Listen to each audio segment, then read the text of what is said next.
who's under here, don't we? Because undoubtedly, this is the lair of the deluded Baron Frankenstein. And under here, a ghastly collection of human remains, stolen from charnel houses and colleges of medical science.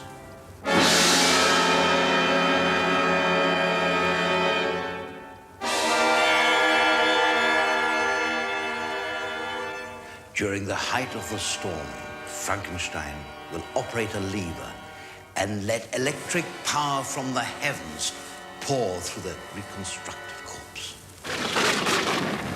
Life will course through the limbs. The body will move and rise from the table. And Frankenstein and his monster will begin their doom-laden adventures once again.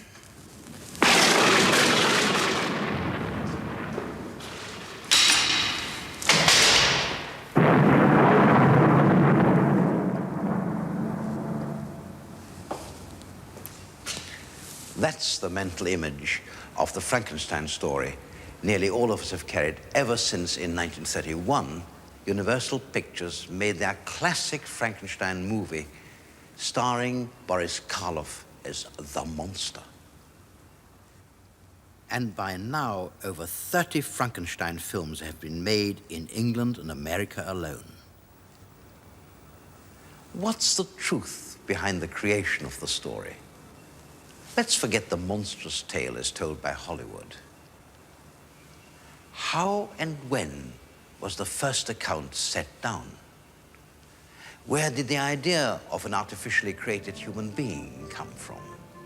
And who was the first Frankenstein?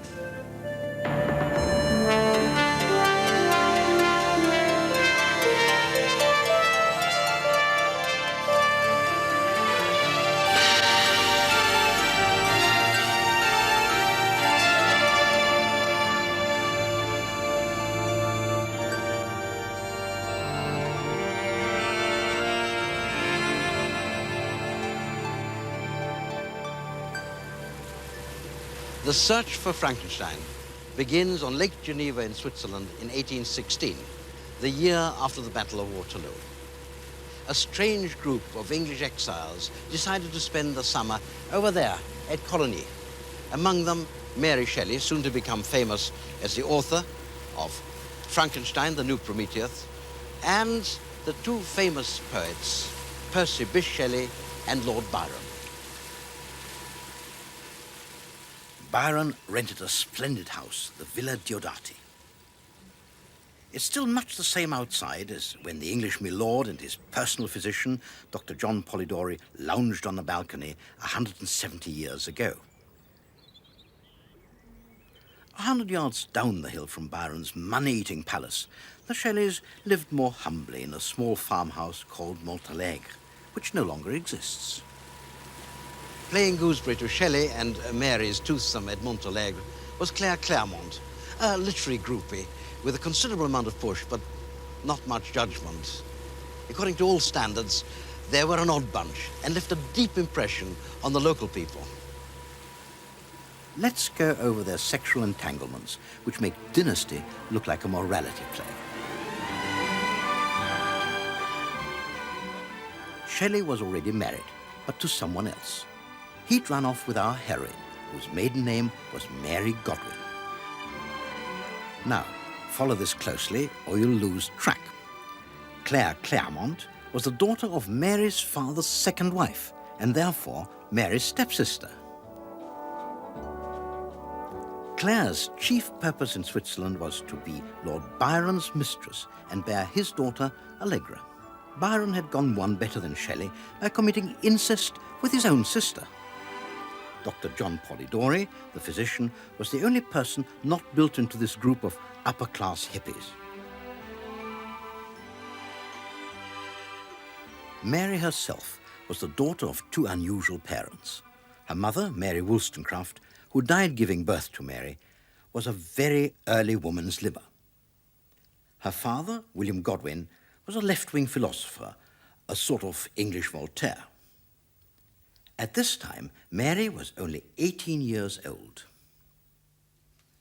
With a collection of people like that, something was always likely to happen. It was a wet and miserable summer, and the group were cooped up in Villa Diodati for days on end. The crucial moment came when Lord Byron issued a general challenge.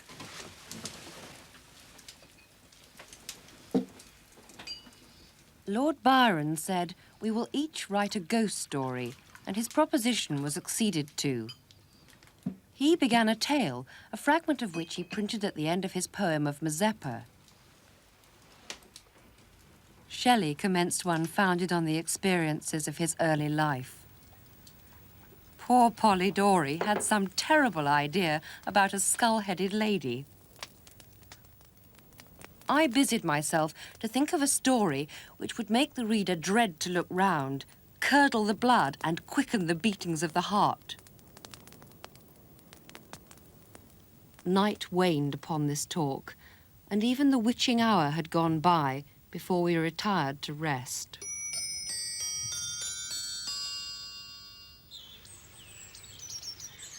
This green square is all that now marks the position of the Shelleys' house. As near as I can work out, it was on this exact spot that Mary started writing Frankenstein. A look at the plot of the novel itself shows how she based it on her own experiences in Switzerland.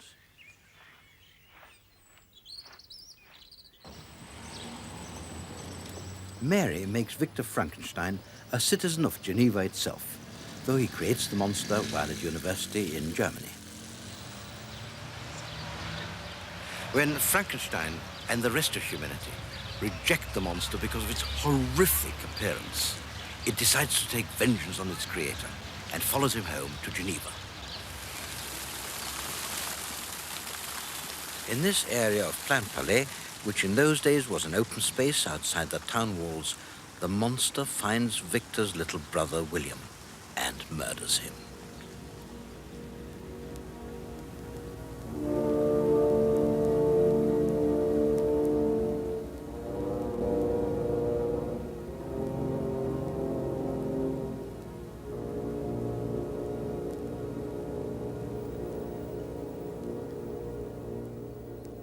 Seeking revenge, Victor pursues his creation to the Mer de Glace, a glacier overlooking the village of Chamonix, 60 miles from Geneva. Here, the monster persuades Victor that if he is given a companion, a female, a mate, he'll trouble Victor no more.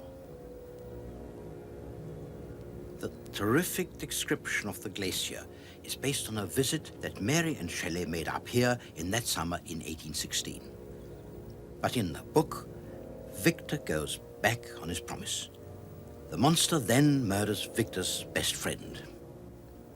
Finally, at Evian, back on the shores of Lake Geneva, he kills Frankenstein's recently married bride. The story ends, still in icy surroundings, with Frankenstein hunting the creature through the northern ocean. There, Victor dies of sickness and grief, and the monster disappears forever. If all this is based on personal experience, and in the first novel, ideas often are, it is fair to ask, where did Mary get the idea for the monster from?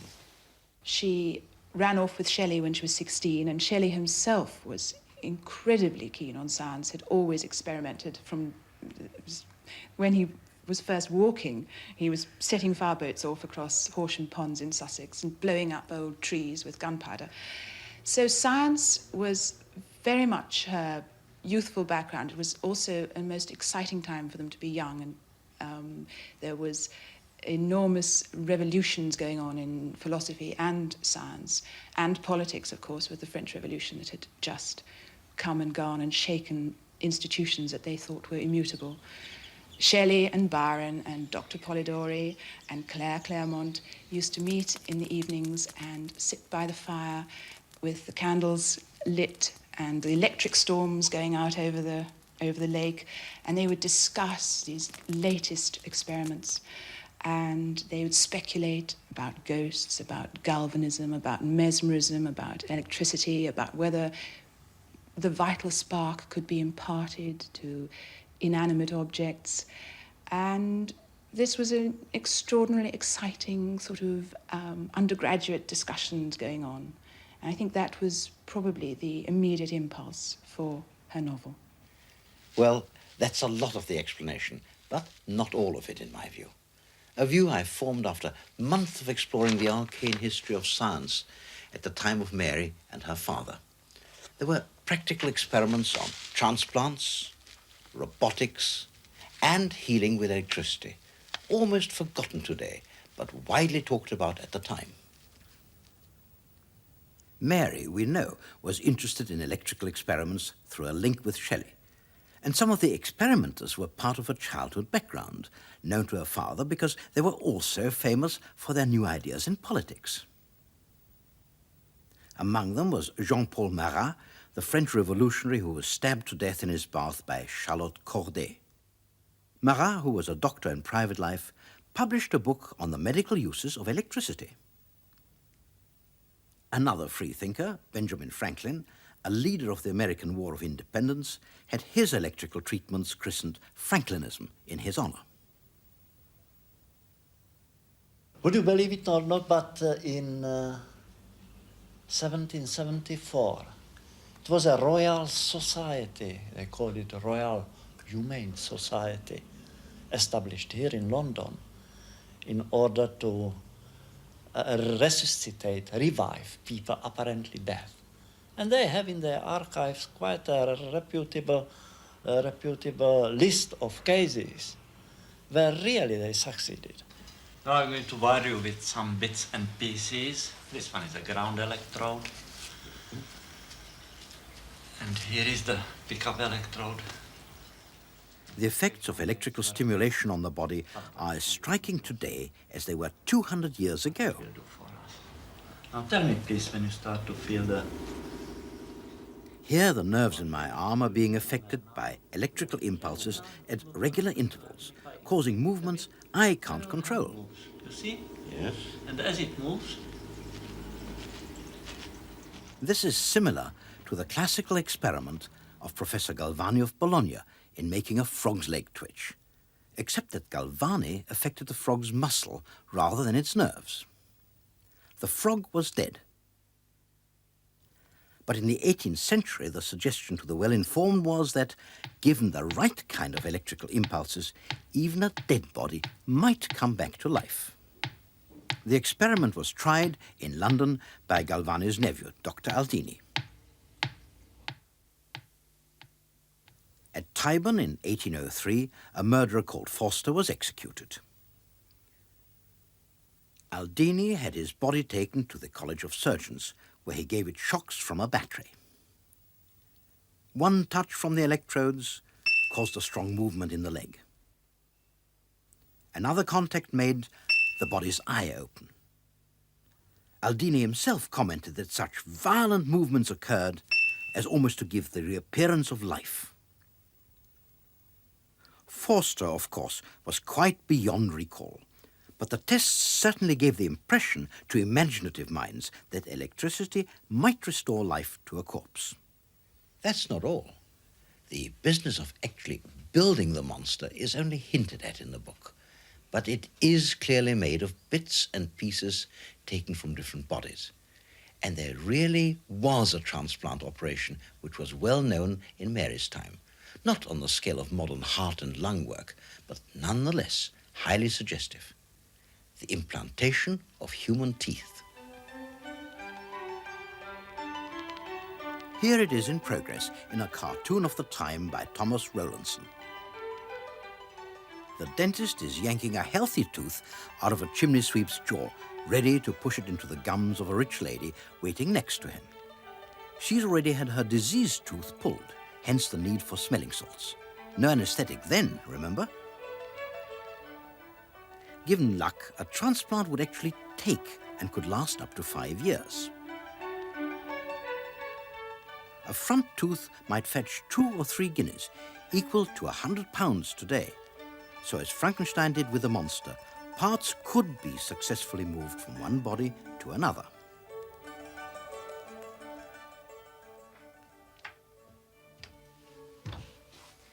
A girl called Emma Hart is said to have decided to sell her front teeth because she was out of work and penniless. But on her way to the dentist, she ran into a fellow servant who suggested that a pretty girl had an easier way of making money. Emma accepted the advice and went on to become Lord Nelson's mistress, Lady Hamilton, instead of selling her teeth to the doctors. Dr. John Hunter, the famous surgeon, was responsible for making tooth transplants popular. It was also Hunter who devised another kind of creation of human life, using artificial insemination, again in the late 18th century. Dealing with a case of a husband and a wife who couldn't produce a child, he advised the husband to collect his fresh seminal emissions in a syringe and inject them immediately into his wife.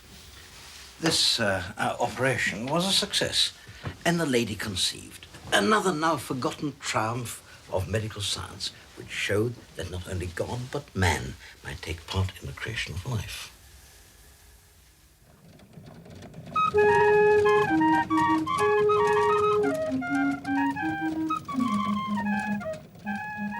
And apart from medical experiments, this early type of robot could have given another stimulus to Mary's teenage imagination.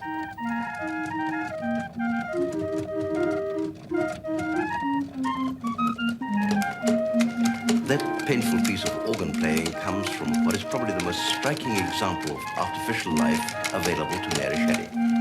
This automaton is one of 3 in the Museum of Art and History in Neuchâtel, about 2 hours' drive from Geneva. Now, this lady really plays. I'll show you. Lift her off. Her fingers still go like that, but to port her teeth, the little organ has to be struck properly to make it play. So there she goes back again.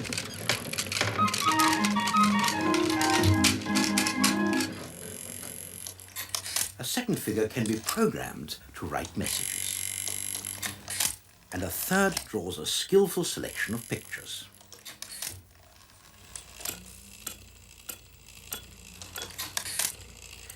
These figures were all made by the Jacques Droz Company, brilliant mechanics who lived and worked in the Neuchâtel area, a center of Swiss watchmaking.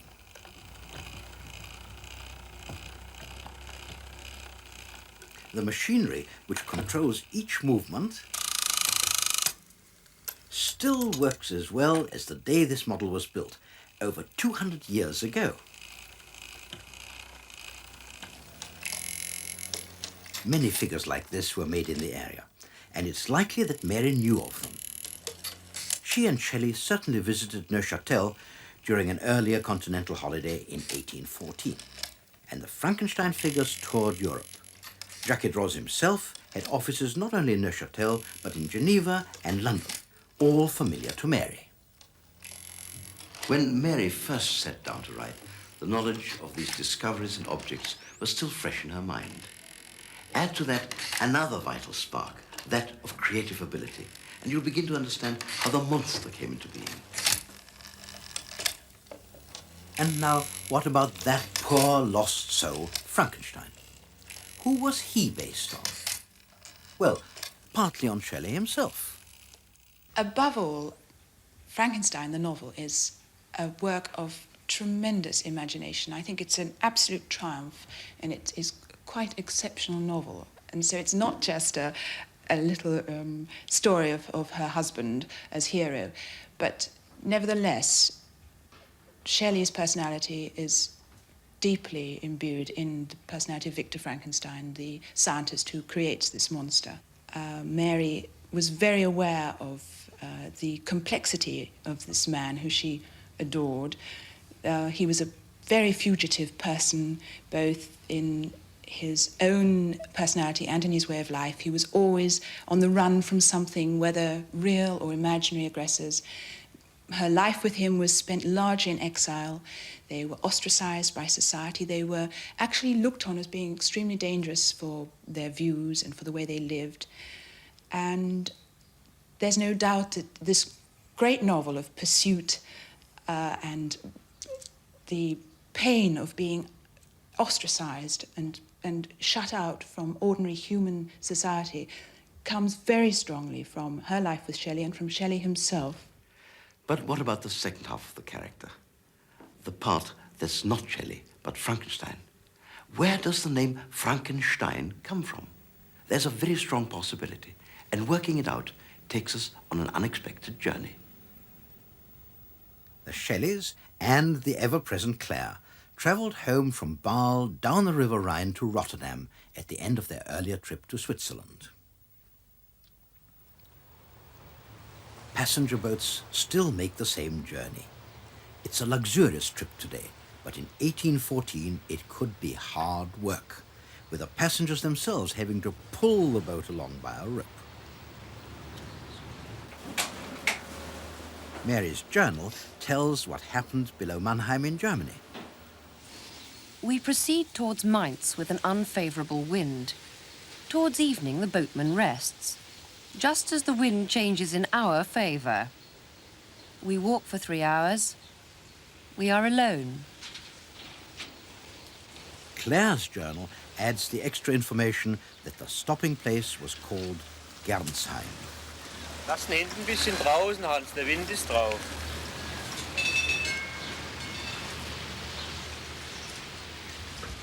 The whole region is riddled with words starting with Franken, because this is Franconia, one of the homes of the ancient Frankish people.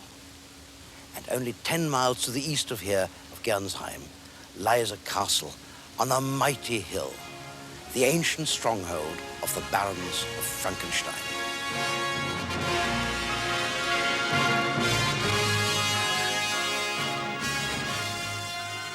This castle, the Rock of the Franks, was held by the Frankenstein family for 400 years.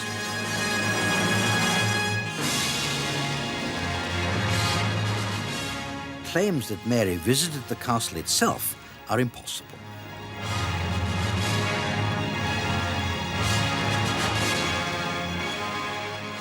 She would never have made the round trip and the climb up the hill in the 3 hours available. But she could certainly have collected the Frankenstein family name for further use during her brief stay at Gernsheim. That's a strong enough connection. But we've discovered an even more remarkable possibility. Between the ages of 14 and 16, Mary spent most of her time living with a family called Baxter in Dundee. William Baxter was an admirer of the thoughts of Mary's father, William Godwin. In Dundee, the city of jute and jam, he was a moderately prosperous merchant in the jute business. The question is, did the Baxters ever go on a family trip to Darmstadt, the nearest German city to Frankenstein, taking their young friend Mary Godwin with them? Walter Scheele, a journalist and Frankenstein enthusiast, believes they did. In 1981-82, I had to do a take for Radio of Luxembourg about Frankenstein and the monster shows at Darmstadt. And so I met a man at the Darmstadt court called Peter Baumgartel, who had to do with all the papers they had in the Second World War. And he had cleared up all that facts. And he told in 1812 there had been a young lady of distinction coming from Britain at the Darmstadt court. And she was very interested in that papers. And she was with the initials Mary and then Wollstonecraft Godwin. And she was together with a family from Scotland called, with the initials B, Baxter. And during that time, from 1812 to 14, Mary Shelley had been together with the Baxter family. And in 1813, they had been on a trip through Europe, such a sightseeing trip. It's not an easy story to check. We've gone through the surviving Baxter papers and talked to the present-day members of the family, but there's simply not enough evidence, one way or the other, about what the Baxters were doing throughout 1813. But there's one fact to support Walter Scheele's story. In her old age, William Baxter's daughter Christie claimed that Mary started writing Frankenstein while she was living in Dundee, and not during the Lake Geneva party 3 years later. The visit to Darmstadt would certainly fit with this suggestion. Whatever the truth, Frankenstein seems to be the place where the name came from. And the castle is where the growth point for the story is today. Victor Frankenstein's imaginary life was based partly on artistic creation, partly on science, but now he is really taking over. Yes, about 8 years ago, an American public affairs officer came to me and said, I will have a party with my friends, a Halloween party. I said, yes, no problem. I don't know what's Halloween, but even you have birthday or Halloween, you can have your party here. We sell food and drink, and you have the party. This is normal, we have this a lot of time. But not 400 people was coming. On the first day came 4,000, on the second day 5,000 people, and everybody was really surprised about this success of this Halloween party. And now I think we have the world's biggest Halloween party here on Burg Frankenstein. We had buses from Spain, from Ireland, and even from the States they came by aeroplane to join this party. The whole thing is getting slightly out of control. Visitors come dressed as monsters, not only Frankenstein's, but Count Dracula and others. There are horror postcards on sale, and a local school teacher is doing a roaring trade in Frankenstein follow-up novels under the pen name of Dan Schocker. But this thriving industry today is linked with tragedy in the past. The Frankenstein connection wasn't so light-hearted for those involved at the time. It was more like the curse of Tutankhamun. Shelley himself was drowned in a boating accident, and his wife killed herself in the Serpentine. Byron caught a fatal fever in Greece, and his daughter Allegra died while still young. Dr. John Polidori poisoned himself with prussic acid. 10 years after Lake Geneva, only Claire Clairmont, whom nobody ever found how to get rid of, and Mary herself were still alive. Plus, of course, Mary's famous story. The Frankenstein novel seems to have developed its own independent life, rather like the monster himself. But in the end, the most curious fact of all is that in the original story writing contest, two of England's finest poets failed totally. They were beaten hands down by a teenage girl.